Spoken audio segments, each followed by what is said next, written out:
Hi guys, it's me again, the Big B. This time I'm going to go into a bit more depth in this video. It's about the PlayStation jailbreak and primarily the 3 jailbreaks. Or I should say there's 1 jailbreak and 2 custom firmwares. Now at the minute you've got obviously GeoHot's jailbreak, which was the very first one. And that does allow you to install package files and install all your homebrew. But what it doesn't do, it doesn't allow backup loading, which is a bit of a problem if you want to, play your backup games. It's very easy to install. It's just a normal update. It's about 5.4 meg instead of like what the proper update is, like 170 meg or something like that. But you just put it on as an update just the same in a folder called PS3. Inside that folder, your update folder, then this pub file. And you don't even have to go into recovery mode as long as your PlayStation 3 is on legitimate 3.55 firmware. You put this in, just go to do update your firmware via storage media. It'll see it and it'll do it. It is a bit scary when it does it because it obviously only being 5 meg, it takes a couple of seconds to do its magic. But then it switches off, kind of, the screen goes off and it does a lot of beeping, and I was a bit worried at first because there was nothing happening on the screen. It just beeped at us for about 20 seconds, then it just shut off. But all you do is turn it back on, it reboots back up, and there where your games would normally be installed, like your PlayStation Network games and things, there'll be a folder, a white folder, install package files. And what that allows you to do is whenever you download anything from, say, PS Groove, which by the way guys is an excellent site for anything to do with jailbreaking, you can download stuff, your emulators and your homebrew software, and of course if you're doing copied games you can get some of the PlayStation Network games you can actually download, and they come as package files which are like self-installing files, and you put them on the root of your memory stick or external hard drive, FAT32 of course, or it won't read them. And when you plug that in via USB, you run or click on that install package files, and it lists all the package files that's on the media you've just put in, and then you just click on what you want to install and away you go. That easy. What GeoHot doesn't do is allow you to play backup games. It won't. You can put the backup loader on, but you can't run the backup games. It just doesn't work, and I've tried it, guys. I have tried the 3 main ones and I've settled on one which I'll tell you about in a minute. Now I wanted backup loading, so there's 2 main firmwares, and these are full custom firmwares. They are the full like 170 megabyte update file, but it's a custom firmware. Now there are 2, they've got weird names, the guy who's done them, but there's one called One in Cocoa. Now that is supposedly the more stable one. Whether that's true or not, I don't know. I have used it, but the drawback with it is it may be better at running backups, but you cannot install package files like you can with GeoHot. They just won't work. They've got to be specially signed for it. Even though it's 3.55 firmware, they have to be specially signed to actually install anything, and I couldn't find anything, believe it or not, that would install. But oh, sorry, the only one thing that would install was Multiman, the backup launcher, and I couldn't get much else to install, which is a bit of a drawback if you want to install anything. Now the other one, which is the one I'm using, is a really strange name. It's KUE. It's hard to pronounce, but if you go to PS Groove, you'll find it on there. Now what that does, it's basically exactly the same. It's a full custom firmware, but it allows you to install package files just like the GeoHot one does, but it also allows you to play backups, because Multiman now has all the level 2 peeking and poking and all the special under the hood magic that makes backup launching possible, and it also allows you to install package files, and I really like it. I mean, I'm running some games now from external hard drive, and they run fine. I've had no problem at all. And obviously the way it works is when you run Multiman, it lists all the games you've got on your internal drive, your external drive. Now you must have a genuine DVD Blu-ray game in the drive, in your DVD drive. It doesn't matter which, or it doesn't care which. There's got to be a one in, which was a problem like if you looked at one of my past videos, because my drive knackered, but I trekked myself to a 320 gig slim as a bit of a thing, because I wanted to be able to do all this backup loading, and I wanted a big hard drive, and I needed a working Blu-ray. Now you put your Blu-ray in, and obviously it'll come up on your desktop. You get the little Blu-ray symbol, and the game will appear, say a Stranglehold or whatever. Now you run your multiman, and it lists all the games on the hard drive that you've backed up with the actual thing, or you've downloaded or whatever. Now you click on one, and what it does is it boots back to the desktop, but then when you go to the DVD drive that had Stranglehold in it, it now thinks it's the game you just picked out the list, and it just runs. It's as simple as that. It's dead easy to do. And for ripping games, you just put whatever game you want to rip in the Blu-ray drive, press one button, and it'll copy it to the internal drive, and you can play it. It's as simple as that. It's really clever and easy. But, like I said, it depends what you want to do. If you're not into your backup loading, if you genuinely just want to do your homebrews, your emulators, your bits and bobs like that, GeoHots will work fine. But if you want to be into your backup loading, guys, out of the two, I would definitely recommend Knui, or whatever the hell you pronounce it. I wish they'd just come out with a normal name for these things. But it works really, really, really well. Now, obviously, if you're ripping games, you're just putting the game in the drive, you're ripping it, it's putting it on the hard drive for you. But if you're downloading games on your computer, which I have done, there are several ways to get it over to the PlayStation. And obviously, if you already know how to do that, you can skip this bit if you want and fast forward or whatever. But I'm going to explain a little bit for people who don't know. Right, you download your game on your PC via BitTorrent or however you want to download these things.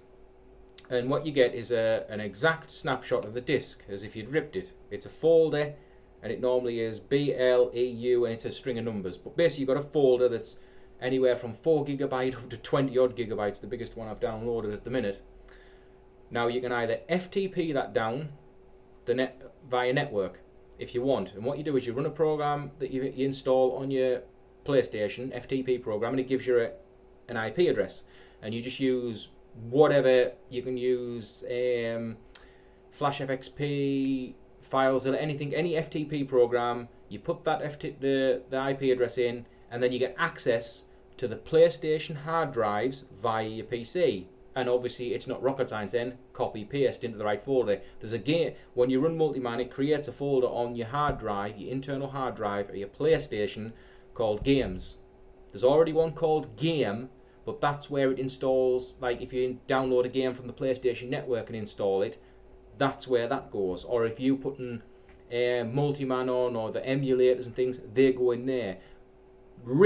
Full rips of games, naughty pirate games, go into a folder called Games.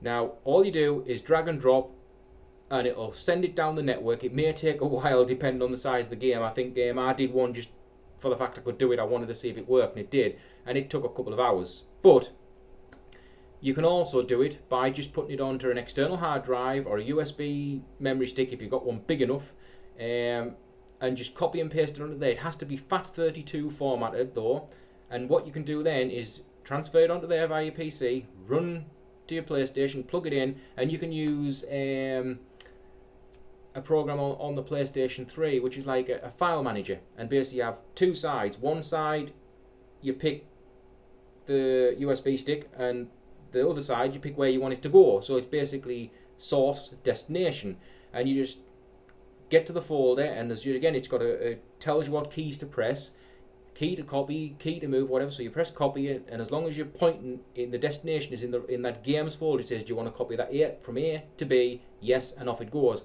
And it's a lot quicker.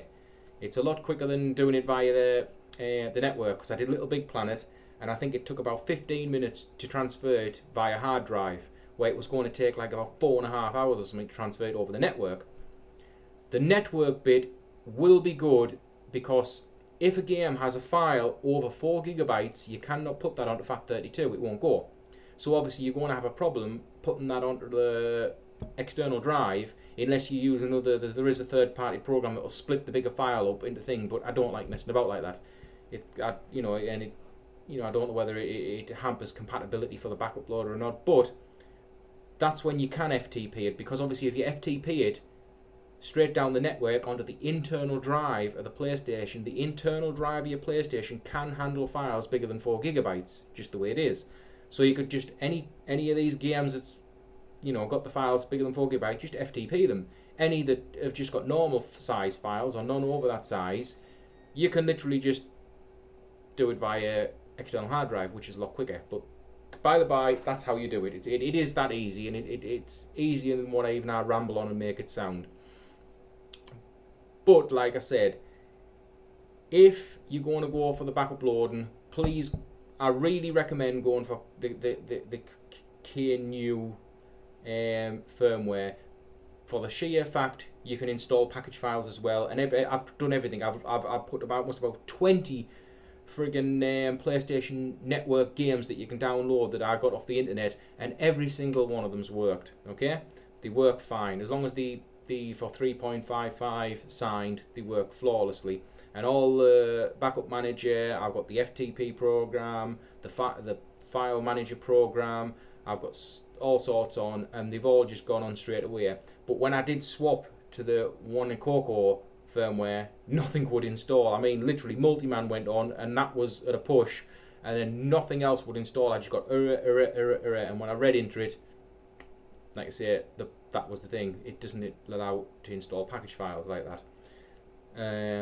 As of the way it's working, really well. The games I've loaded are loaded fine off external drive. Now, the reason I've been playing them off external drive is because there's a little, not a drawback, but a little foible. As you know, if you buy a game on Blu-ray, you stick it in, and 9 times out of 10 on the PlayStation, it'll say, we've got to copy some data to the hard drive, and sometimes it copies nigh on the whole game to the hard drive to make it quicker to access. Sometimes it'll copy just a bit. But if you've put the backup on your hard drive, your internal hard drive, and it's say 10 gigabytes, that's 10 gigabytes of your internal hard drive took up straight away. And then when you run that game through the backup loader, it thinks it's a DVD or the Blu-ray. So when it runs, it says we need to copy data to the hard drive, which it does. So technically, you've now uninstalled it twice. Bit of a drawback, but again, to be able to get the game to run as a backup, it's a necessary evil.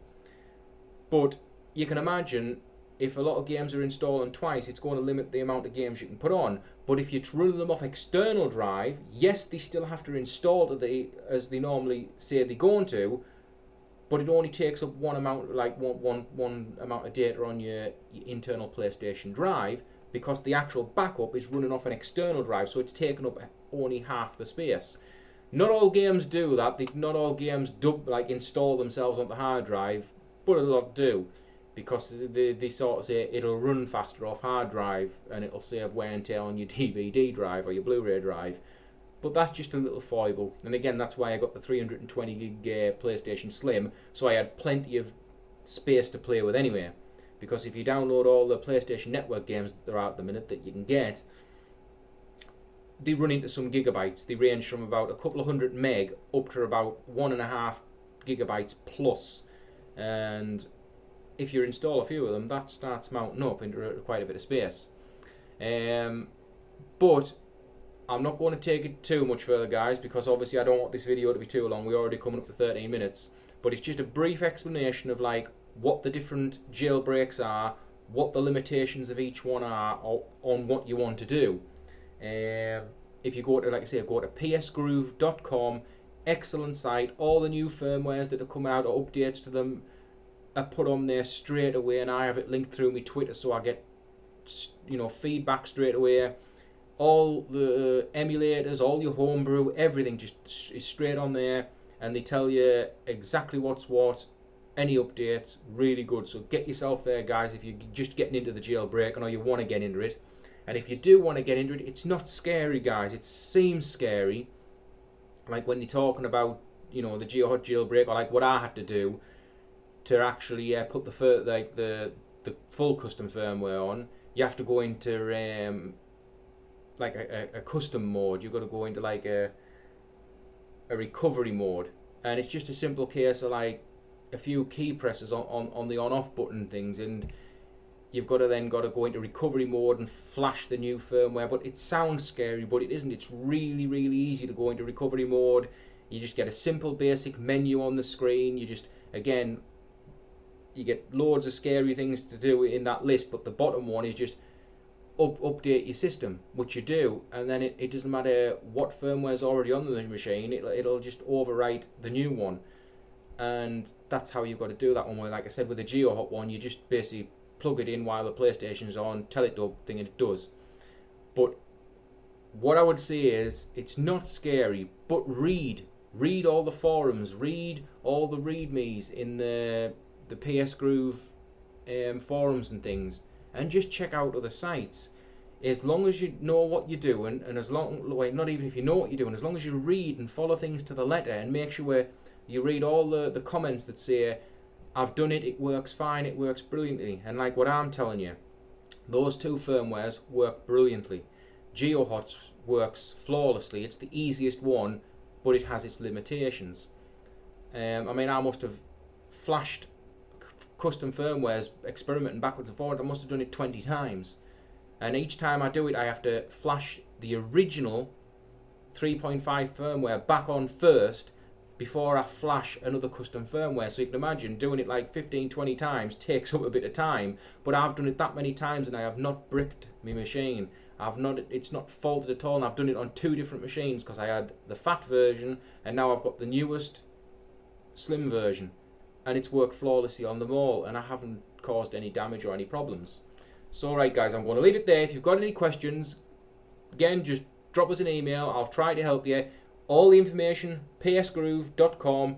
Have a look, have a read, get onto the forums, and I would recommend do it.